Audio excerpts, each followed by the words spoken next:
Hello and welcome to this hands-on lab where we will explore AWS VPC.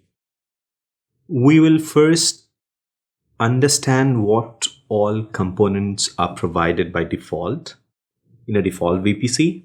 And then when we create a new VPC, what all do we get and how do we create or configure that VPC so that we can have a public and private subnet.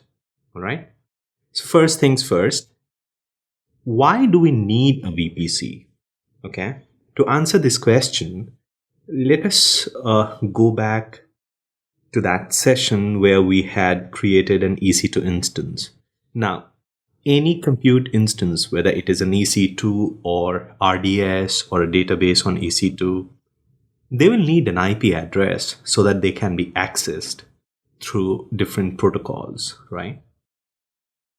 Where will this compute instance get the IP address from? So if there was no default VPC, first we had to create a VPC so that IP addresses can be assigned to an EC2 instance while creating the EC2 instance. That is why probably every AWS region has a default VPC, and we can see this. Let us click on VPC. We are in Mumbai region, as you can see. It has one VPC, right? 3 subnets and other stuff that we will see. Let us go to North Virginia. What do you think? Do we have a VPC there as well? By logic, we should have, because we can spin up an EC2 instance anywhere we have access. Yes, it again has a VPC. Let us go through US West. What do you say? Do we have a VPC here?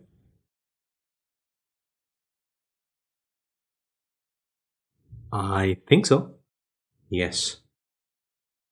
So we have a VPC here as well. All right, let us go back to our region, which is Mumbai. Now we will explore what all components do we have along with a default VPC. We get subnets. So subnets are the smaller networks within the bigger network called VPC, right? So we slice the bigger network into various smaller networks called subnets. We have route tables. So we have one route table, and in our conceptual walkthrough, we had seen that route tables, they have the entry either to allow access to internet or to not to allow access to internet, right? We have internet gateway. So internet gateway has a very important responsibility of keeping a tab on private and public IP addresses, right?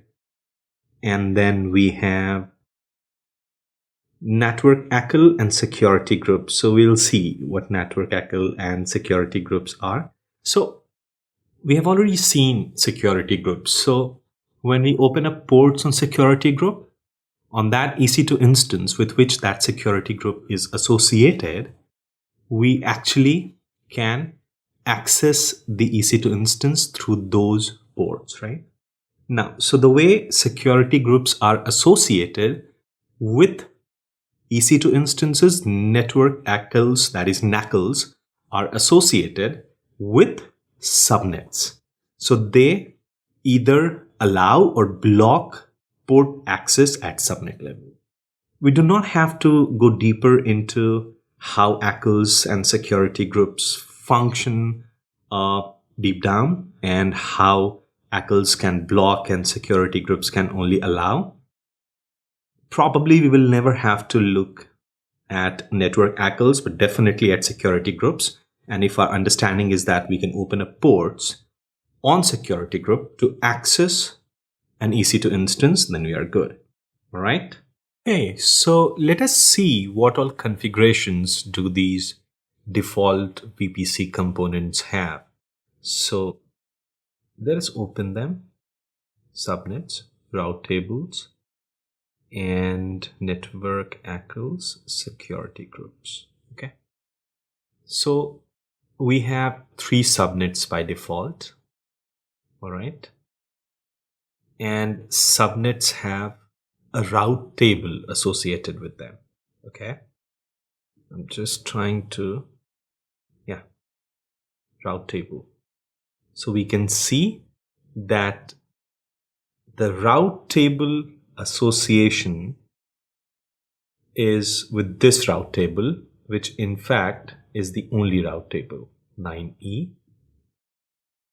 Okay, and it has two entries. First entry allows access within the VPC, and second entry allows access outside the VPC, because it is with a target of Internet Gateway. Okay, if you remember our conceptual walkthrough, so whenever there is an entry with the target of Internet Gateway, that traffic can go out. All right, great. Now route table. So, and one more important thing, any default VPC in any AWS region, in any AWS account, will have the CIDR.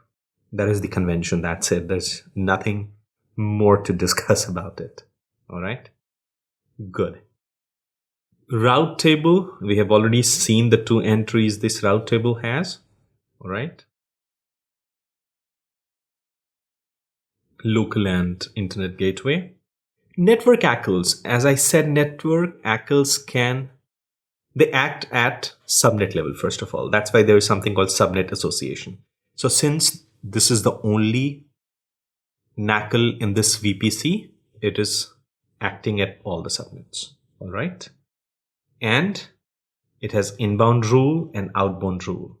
So the inbound rule says allow everything. This is not applicable since everything is already allowed. Outbound also allows everything. So NACLs, unless you have configured them, they do not play a role. However, in the production environments, they play a very critical role. Okay, so this is NACL, and then we have security groups. So there is one security group. Everything else we have created. And the default security group has a very interesting entry, which is it accepts traffic only from itself. So if you associate this security group to an EC2 instance and there is no other inbound rule here, then that EC2 instance will only accept traffic from an EC2 instance that has this security group. So they only accept traffic from the same security group. Okay. When we configure, we can our custom security groups the way we have. We can open up different ports and whatnot. So here we have opened up port 80 and port. Here we have opened up probably port 80 and port 22. Yeah. Good. So we have already seen route tables. We have already seen the subnets, the VPC. We haven't seen Internet Gateway. Okay, so let us see the Internet Gateway. And the Internet Gateway is attached with the VPC. Okay, Internet Gateway attached with the VPC. All right, great. So if we understand that these are the components and this is how they function, once again, I will reiterate, sort of summarize. Internet Gateway associated with VPC does the public and private IP mapping. It also is responsible for internet access. Route tables, they are associated with subnets and they determine the outgoing traffic, and the router, the implicit router, it basically handles all the traffic. It goes through it, the implicit router, right? Great. In part 2 of VPC hands-on, we will create our own custom VPC. We will see what all we get and what all we create and how can we create a public and private subnet. Yeah, public and private subnet. Great. So looking forward to seeing you in the next lab session.